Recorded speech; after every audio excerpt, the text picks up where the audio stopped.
Welcome everyone, here is how you use the Apple Translate app in iOS 16.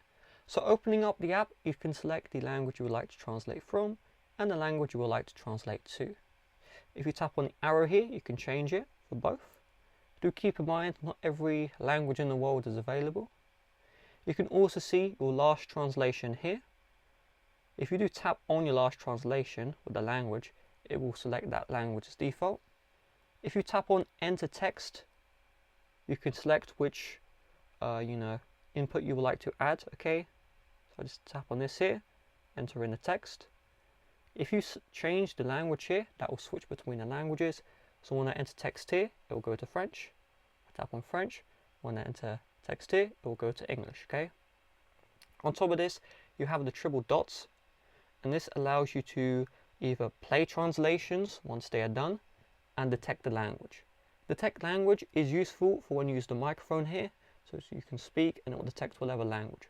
But sometimes it causes issues, so I do recommend you turn it off. And then you have the option to input French or input English.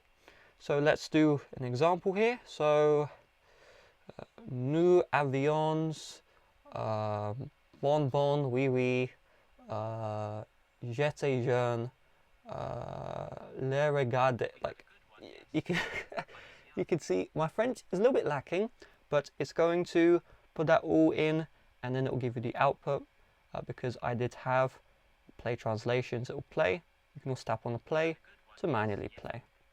You also have the full screen here as well if you would like to, so you can see the full screen view as well. Now we have the conversation.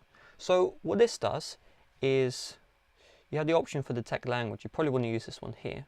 So you enter in the French, it will show the English. Then you enter in the English and it will show the French. So maybe you're next to someone who you can't speak to.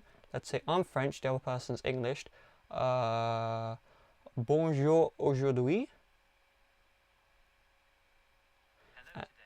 And then once you stop speaking, it will show the text right here. It will also play the translation if you would like to. And then the English person would say, I am doing good, how about you? And you can see it will translate into French, and I'll say très bien, je jouais les forgot the word. Very well. I'm going to pay attention to too. Okay, that actually kind of went out kind of nicely, but you can see you use that. Okay, if you tap on this one, you can choose whether or not you want side by side or face to face. Okay, so this is useful if the other person's on the other side, they can see their stuff here. You can see your stuff here, just make sure it's on the right orientation. Okay, and so we'll just tap on the X to close out with that one here. And then you have the favorites. This is where you can see all of your recent stuff. All right, and if you slide to the left, you have the option to favorite it, so kind of pin it, and you can also delete as well. So that being said, thanks for watching. See you guys later. Bye bye.